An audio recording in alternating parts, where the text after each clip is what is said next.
I think the number one thing in having a great entrepreneurial career is working with great people. It may seem incredibly obvious.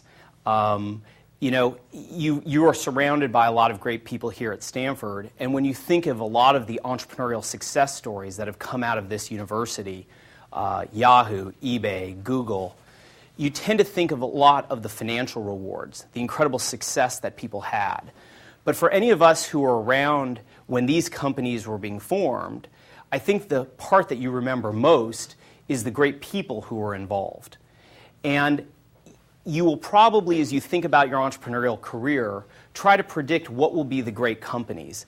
In fact, as I walked in to see Tom for a cup of coffee, I saw, kind of as I was walking in, this talk for tomorrow night, which you might go to, called Finding the Next Google.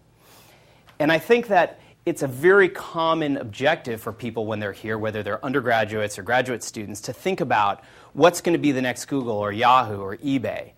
But the reality is you will probably not be very successful at finding the next Google.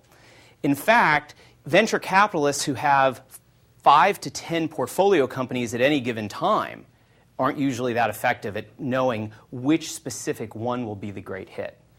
What you can all be incredibly successful at, and this advice is important whether you're going to a tiny startup, a mid-sized company, or a public company, it's incredibly important to work with great people.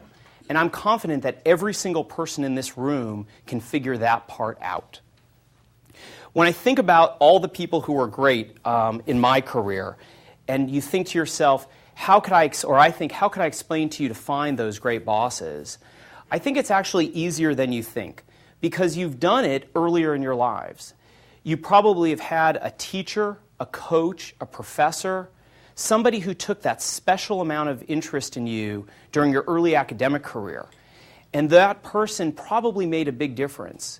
You're looking for those same qualities when you're finding your first boss, when you think about the people that you're going to work for right out of school. It'll be incredibly meaningful for you as you think about, who am I going to spend all day with? I'll tell you a story just from my own experience in getting involved with eHarmony. On Super Bowl Sunday in the year 2000, I met with Neil Warren and Greg Forgatch, who are the two principal founders of eHarmony, and they had come to talk to me about funding their company. I sat down with them and I listened to the entire pitch, and it was literally just a pitch for an idea. There was no site, there was nothing to look at. But the part I came away with most strongly was, these were two entrepreneurs that I wanted to work with.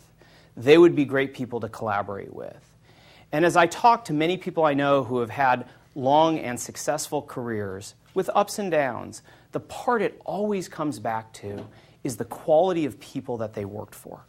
So as you go out there and you think about whatever you're going to do coming out of school, the entrepreneurial mindset is surround yourself with great people. The company part will most likely work itself out over the course of your career.